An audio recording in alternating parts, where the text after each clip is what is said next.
I'm screwing this up, but we are at Tom's Restaurant from Seinfeld. And we are starting our, whatever day it is, I've already forgotten.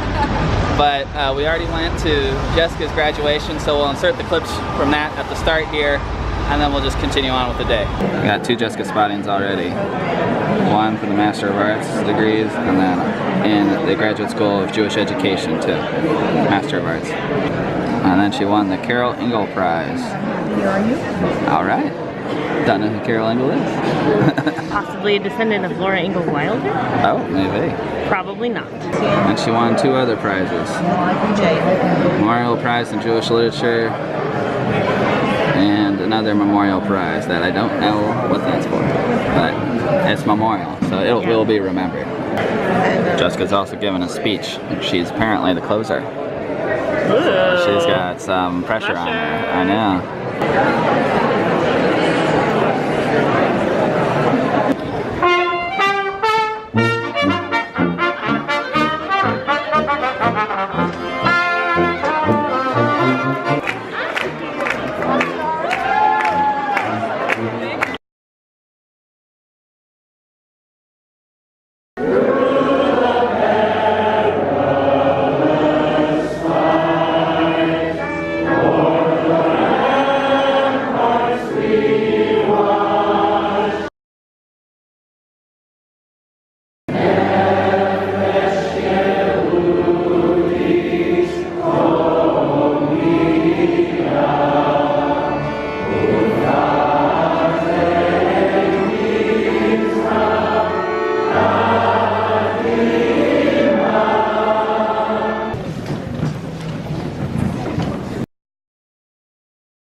In our lives, which should have piano.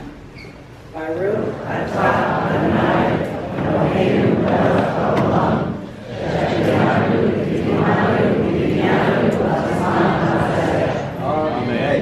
Praise are you, Adonai our God, who rules the universe, granting us life, sustaining us, and enabling us to reach this day. You may be seated.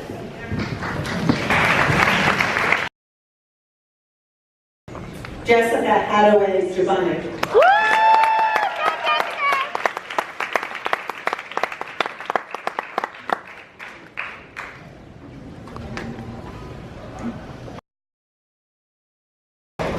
Jessica Hathaway Jabonic.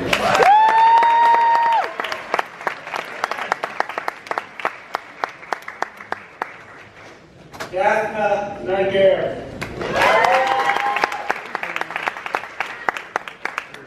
You are well aware of the sacred nature of your vocation. Your energy, learning, and talent bode well for the future of the Jewish people, the teaching of Torah, and the thriving of the human spirit. In recognition of your accomplishment and acting upon the recommendation of the faculty, and on behalf of the JTS Board of Trustees, I confer upon each of you the degree of Master of Arts, which you have earned in course, and welcome you to the field of Jewish education.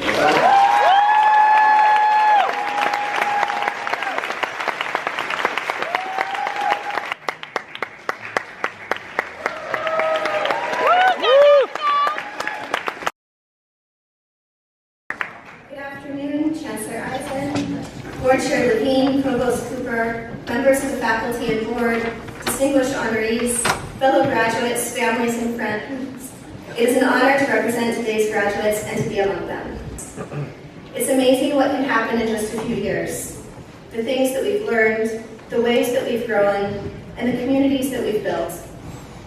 I'd like to offer some thoughts about community as we approach Shavuot in only a couple days. On Shavuot, we read the biblical book of Ruth. The book of Ruth is special to me because, like Ruth, I was not born Jewish.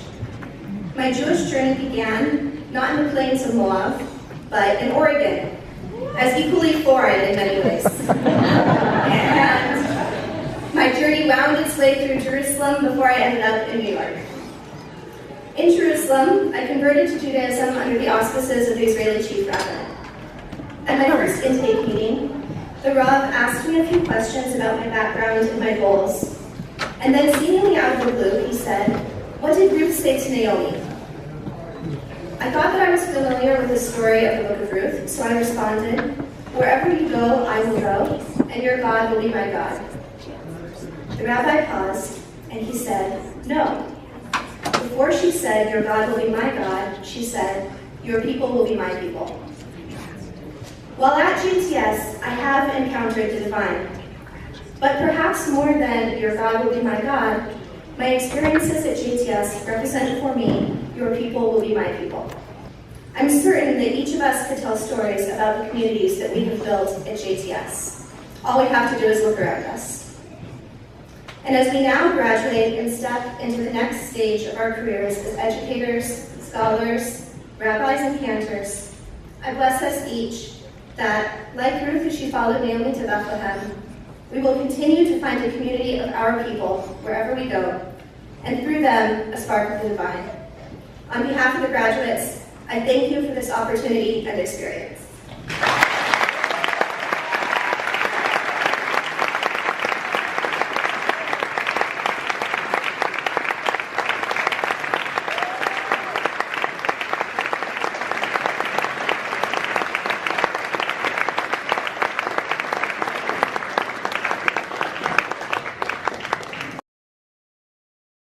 On behalf of the Chancellor Eisen, the faculty, the administration, and the Board of Trustees, I thank you once again for joining us, and I declare these 124th commencement exercises of the Jewish Theological Seminary to be concluded.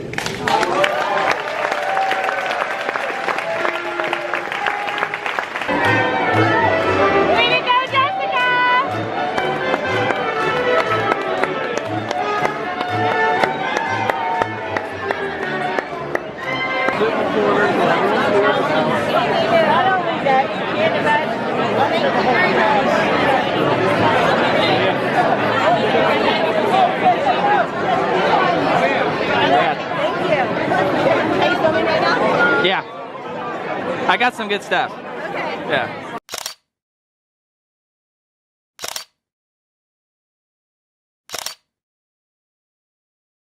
All right, so we're after the graduation, the graduates, and we're at Peace Food Cafe. It's vegan and it's kosher, so we're gonna check it out and get some yummy, yummy food. We've separated for the day, and we made it to Washington Square Park to continue our tour of Meg Ryan's sites, namely the arch right over there. That's where they separate after driving to New York together at the beginning of the movie, and then Billy Crystal realizes that he's in love with her, and he starts running to wherever her party was. I wonder where her party was supposed to be, come to think of it, now that we're here. I don't know. Was it an impressive run, or was it just, you know, a normal 100-yard sprint? A bunch of NYU students are taking graduation pics in front of the arch, which reminds us of really Betsy's friend, but yeah, you know, I'm friendly with her, I like to think. Caitlin Bowman, who she went here. Exactly. Her undergrad. She graduated 2009. Hope that doesn't reveal too much, Caitlin. But Betsy and Caitlin were each other's maids of honor, I should say. So, pretty cool. Oh, wow. Pays to turn around. Framed beautifully down from this fountain is One World Trade Center. That's crazy. As we're walking along, you can see the Empire State Building just ahead, which is pretty cool. So, really through this arch, you could see the Empire State Building. World Trade Center. They're talking to each other. Yeah. We're coming up on Parsons, the new School of Design. And how do we know about Parsons? Let's see, make it work. That's how I know. Tim Gunn, Project Runway, basically. There you go. Yeah. We are not cool enough to be nearby. We're not dressed well enough. No. Oh, for sure, for me. Funny story for fashion with Betsy. We went to the improv show last night, and everybody was kind of in, you know, grungy, muted tones, and Betsy was just out in this big pink sweater like, here I am! I definitely don't necessarily fit the New York aesthetic, but that's okay. Well, certainly not the kind of grungy improv audience look. That it was like uniform grunge and then pink sweat. All right, we made it to the Flatiron Building. It looks really cool. Yeah, it's just nuts. I mean, we were walking by it and it looks like, you know, you see one of the flat sides, it looks like a square building. You really can't tell. And then you pop into the corner, it's like, oh, okay, yeah, that's not a normal square building. Obviously. That is so cool. Yeah. It looks way cooler in person, I feel like, but yeah. Oh well. The film will have to suffice. All right, from the Flatiron Building, we've walked down 23rd to the High Line.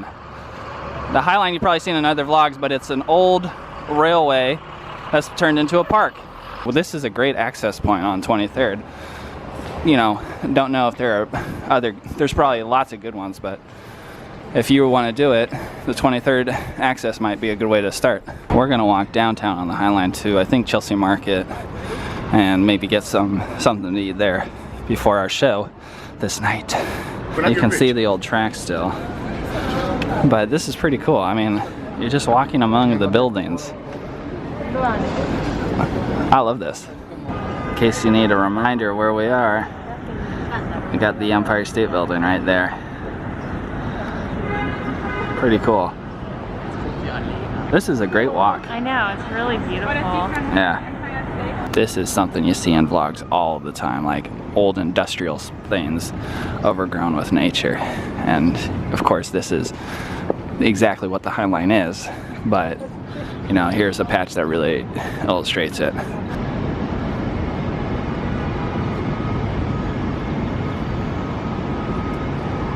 Every good walk deserves a treat halfway through, which is exactly what we did. So we got some gelato. I'll put the camera away and enjoy this. Betsy's already liking hers. It's really good. So we're at the Chelsea Market now, and we're just gonna walk around and see what we see. Yeah, Betsy already saw like an old engraving of NBC. And you wouldn't, nope, it's not the television channel, but it was Nabisco, National Biscuit Company. There you go. Which creator of the Oreo, and what's a better cookie than the Oreo? So, I'll give you a while to think of that one.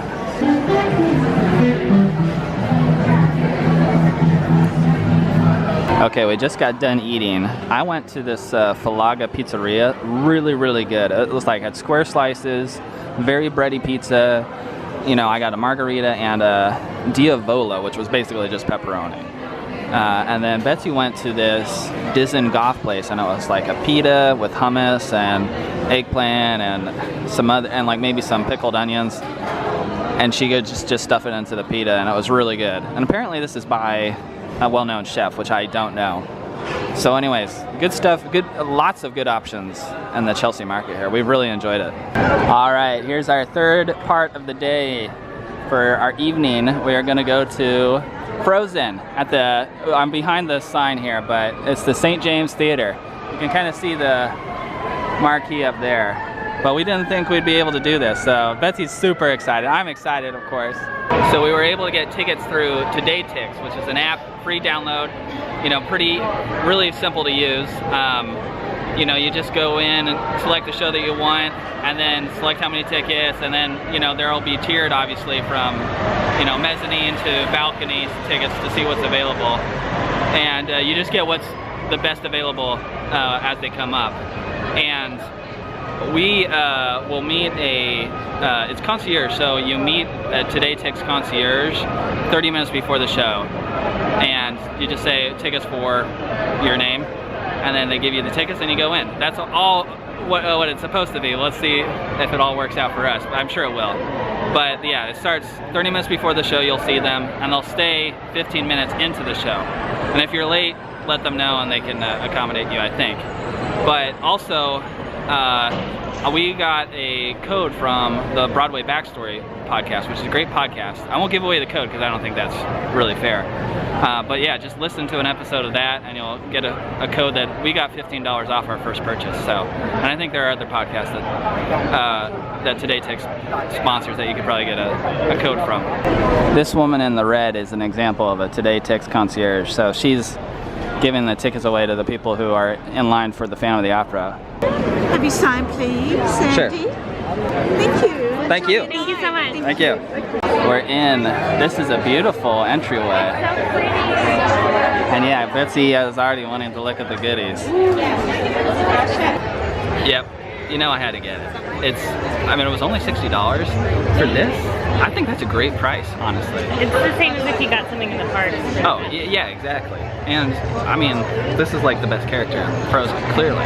There you go. But what else? Betsy also got a travel mug. Yeah, I'll have to show it later because I don't want to open it up. But I did get a travel mug. Yeah, and it was only, I mean, $20 I guess a little pricey But it's about the same. But yeah, also a souvenir of New York trip and also going to this on Broadway, which is pretty cool.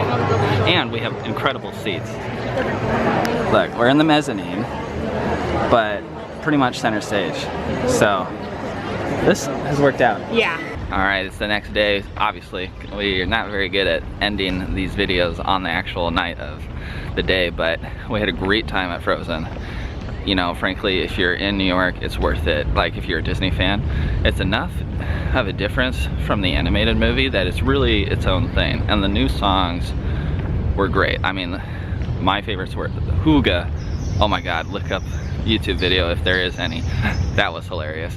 And then Elsa also sings a song about oh, I'm gonna forget the words now, but the song in that's right after her coronation in the first act was, I thought, the best added song. Well, except for Hygge. That was so funny. Anyways, I'll just end it here, and my parents are now gonna be able to go on for our Saturday matinee, so we'll get their reaction when they go too. So, thanks for watching. Bye.